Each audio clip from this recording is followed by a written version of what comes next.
Welcome back. Telangana భవన్లో హరీష్ రావు మాట్లాడుతున్నారు. లైవ్లో చూద్దాం.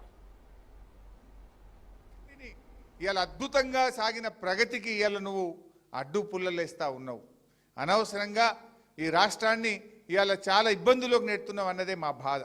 అందుకే పోరాటాలతో త్యాగాలతో తెచ్చుకున్న తెలంగాణను తిరిగి మళ్ళీ కేసీఆర్ను ముఖ్యమంత్రి చేయడం కోసం, ఈ రాష్ట్రాన్ని అభివృద్ధిలో ముందుకు సాగడం కోసం, తెలంగాణ అస్తిత్వ పరిరక్షణ కోసం అందరం కూడా ఒక్కటి కావాల్సిన అవసరం ఉంది.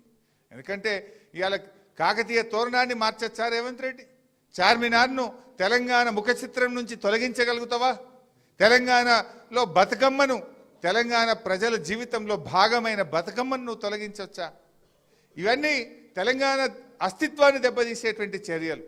ఈ చర్యలను నుంచి మనం ఈ రాష్ట్రాన్ని కాపాడుకోవాలి అంటే అందరం కూడా ఏకం కావాల్సినటువంటి అవసరం ఉంది. ఎట్లయితే ఆనాడు పోరాటంలో కులాలకు మతాలకు అతీతంగా వయస్సుతో నిమిత్తం లేకుండా ఉద్యోగాలను లెక్క చేయకుండా ఉద్యోగులు అందరూ కూడా పోరాటం చేసిండ్రు. తెలంగాణ తెచ్చుకున్నాం. మార్పని ప్రజలను ఏమార్చిండ్రు. కానీ ఇలా అందరూ బాధపడుతున్నారు. ఉద్యోగులు బాధపడుతున్నారు, రిటైర్డ్ ఉద్యోగులు బాధపడుతున్నారు, మహిళలకు మోసం జరిగింది, రైతులకు మోసం జరిగింది, విద్యార్థులకు మోసం జరిగింది, నిరుద్యోగులకు మోసం జరిగింది. అన్ని వర్గాలను 42% రిజర్వేషన్ అండి, బీసీలను మోసం చేసిండు, అందరినీ మోసం చేసిండు రేవంత్. ఇవాళ అన్ని వర్గాలకు కూడా అర్థమవుతుంది. సో తప్పకుండా అందరం కలిసి మళ్ళీ ముందుకు సాగుదాం. ఈ విజయోత్సవ దినం ఇది చాలా ముఖ్యమైనటువంటి దినం. ఇవాళ తెలంగాణ రాష్ట్రము అని మనం గర్వంగా చెప్పుకుంటున్నామంటే, ఇవాళ మేము వేర్ ఆర్ యూ అంటే మీరు ఎక్కడి నుంచి అంటే ఐఎమ్ ఫ్రమ్ తెలంగాణ అని ఇవాళ ప్రపంచవ్యాప్తంగా ఇవాళ గర్వంగా తల ఎత్తుకొని చెప్తున్నామంటే కేసీఆర్ దీక్ష ఫలితం, డిసెంబర్ 9వ తేదీ ఫలితం. అందుకే ఈ రోజును మనం విజయోత్సవ దినంగా జరుపుకోవాలి. ఎందుకంటే చేసిన దాన్ని కూడా గొప్పగా చెప్పుకోవాలి. జయశంకర్ సార్ ఒక మాట అనేటోడు, తెలంగాణ వెనుకబడ్డది కాదు, వెనుక పడేయబడ్డది అనే మాట జయశంకర్ సార్ పదే పదే చెప్పేటోడు. ఎప్పుడైనా ఆ రోజుల్లో ఒకటి ఉండేది, కేసీఆర్ గారు ఉద్యమం స్టార్ట్ చేసిన 2001లో తెలంగాణ అనే పదం నిషేధించింది ఈ రాష్ట్రంలో. ఉమ్మడి ఆంధ్రప్రదేశ్లో మనం 2001లో. అప్పటి వాళ్ళు ఉద్యమకారులకు ఐడియా ఉంటుంది. కేసీఆర్ గారు ఒక ప్రెస్ మీట్ పెట్టినా, ఒక అంశం మీద మాట్లాడితే కేసీఆర్ గారు తెలంగాణ అని మాట్లాడుతుండే, పేపర్లు ఏమొస్తుండే వెనుకబడ్డ ప్రాంతం అని వస్తుండే. తెలంగాణ పేరు రాయకపోదురు పేపర్లో. అసెంబ్లీలో కేసీఆర్ గారు లేచి నా తెలంగాణ అని మాట్లాడితే స్పీకరు తెలంగాణ అని మాట్లాడొద్దండి, వెనుకబడిన ప్రాంతం అని మాట్లాడాలి. ఇది అసెంబ్లీ రికార్డు నుంచి కేసీఆర్ గారు మాట్లాడిన తెలంగాణ పదం నిషేధిస్తున్నాం. యనమల రామకృష్ణుడు ఉత్తర్వులు ఇచ్చిండు ఆ రోజు.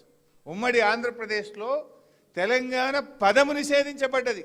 అంటే నీ అస్తిత్వమే లేదు. నువ్వు ఎక్కడి నుంచి, నీ జాతి ఏంటంటే నా జాతి తెలంగాణ అని చెప్పుకునే పరిస్థితి మనకు లేకుండా పోయింది ఆ రోజు. ఎవరైనా తన తల్లి తనకు గొప్పది, తన జాతి తనకు గొప్పది, నీ జాతి గురించి నీ ప్రాంతం గురించి చెప్పుకోలేని పరిస్థితుల్లో నెట్టివేయబడ్డాం ఆ రోజు. పేపర్లో పొద్దున్నే చదివితే తెలంగాణ అని కనబడపోవు.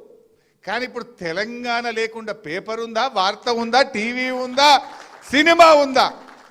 అది సినిమా అయినా, పేపర్ అయినా, టీవీ అయినా, వార్త అయినా జై తెలంగాణతోనే స్టార్ట్ అవుతుంది. అంటే అది కేసీఆర్ గారు పార్టీ పెట్టడం వల్ల, ఉద్యమం వల్ల, పోరాటాల వల్ల, దీక్ష వల్ల ఇవాళ ఈ రాష్ట్రం ఏర్పడడం వల్ల మనం ఆత్మగౌరవంతో సగర్వంగా నాది తెలంగాణ అని చెప్పుకోగలుగుతా ఉన్నాం. అసలు ఆ రోజు ఇక ఇట్లా చెప్తే చాలా ఉన్నాయి ఇంకా. అయితే అట్లా అసలు నిజంగా నేనే విట్నెస్. పొద్దున్న లేచి ఆ రోజుల్లో ఈనాడు, ఆంధ్రజ్యోతి, వార్త 3-4 పేపర్లే ఉంటుండే. పేపర్ తిప్పితే తెలంగాణ ఉండదు. అట్లా వెనుకబడ్డ ప్రాంతంలో మాకు కరువు ఉన్నది, మా వెనుకబడ్డ ప్రాంతంలో కరెంట్ వస్తలేదు, మా వెనుకబడ్డ ప్రాంతంలో రైతులు ఆత్మహత్య చేసుకుంటుండనే ఉంటుంది. నా తెలంగాణలో రైతుల ఆత్మహత్యలు రాదు పేపర్లో. యాద్ చేసుకొని మీరు లేదా పాత పేపర్లు చూడండి. వెనుకబడ్డ ప్రాంతం తెలంగాణ పేరు నిషేధించబడ్డది. అసెంబ్లీలో నిషేధం, పత్రికల్లో నిషేధం, సినిమాల్లో నిషేధం, మన బతుకులో నుంచే తీసేసిండ్రు.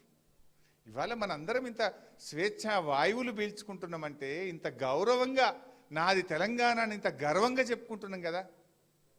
అంతెందుకు, ఇదే చంద్రబాబు నాయుడు గారు చెప్పింది కదా, వెనకటినేమో ఆంధ్రాలో ఎకరం అమ్మితే తెలంగాణలో 10 ఎకరాలు వస్తుండే. కేసీఆర్ వచ్చినాక ఏమైంది? 10 ఏళ్లలో ఈడెకరం అంతే ఆడ 10 ఎకరాలు వచ్చేటట్టు చేసిండా లేదా కేసీఆర్? మరి జయశంకర్ సార్ చెప్పినట్టు మనది వెనుకబడ్డదా వెనుకబడేయబడ్డదా? వెనుకబడేయబడ్డది. ఇవాళ రేవంత్ రెడ్డి తెలంగాణ తల్లిని బీద తల్లిని చేసి పారేసిండు, బీద తల్లిని చేస్తుండు. అరే అరే మనం బీదోళ్ళం కాదురా భయ్, మనం వెనుకబడేయబడ్డోళ్ళం, మనం we are rich by all means. తెలంగాణకు ఆ శక్తి ఉన్నది, ఆ సంపన్నం ఉన్నది అంటే ఆ రోజు తెలంగాణ ద్రోహులో, ఆనాటి సమైక్యాంధ్ర పాలకులో తెలంగాణను వెనుకబడేసిండ్రు. ఈయన వాళ్ళ తొక్కొచ్చిండు కదా, వాళ్ళ వెంబడి నడిచినోడే, అదే సోయిలు ఉన్నాడు, ఇంకా అదే బాటలో నడుస్తున్నాడు. ఇంకా ఇవాళ ఇవన్నీ మనం ఆలోచించాలి. అందుకే ఇది కేవలం పదవుల కోసమో అధికారం కోసమే కాదు, ఇవాళ తెలంగాణ అస్తిత్వ పరిరక్షణ కోసం, తెలంగాణ ఉద్యమకారుల త్యాగాల చరిత్ర పుటల్లో నిమగ్నం చేయడం కోసం ఇది మనం మరొక పోరాటానికి అవసరమైతే రూపుదిద్దాల్సిన అవసరం ఉంది అందరం. ఎందుకంటే ఏ ప్రపంచంలో ఏ జాతి అయినా సరే ముందు ఆత్మగౌరవం కోరుకుంటారు, అస్తిత్వం కోరుకుంటారు. కూడు గుడ్డ తర్వాత ఎవడైనా ముందు కోరుకునేది సెల్ఫ్ రెస్పెక్ట్. నా ఆత్మగౌరవం నాకు ముఖ్యం, నా అస్తిత్వం నాకు ముఖ్యం అని కోరుకుంటారు. కానీ రేవంత్ పాలనలో తెలంగాణ ఆత్మ గౌరవం దెబ్బతింటుంది, తెలంగాణ అస్తిత్వం దెబ్బతింటుంది. అందుకే మనం అవసరమైతే తెలంగాణ ఉద్యమకారులం మరొక పోరాటానికి సిద్ధం కావాలని నేను పిలుపునిస్తూ జై తెలంగాణ. విజయ్ దివస్ సందర్భంగా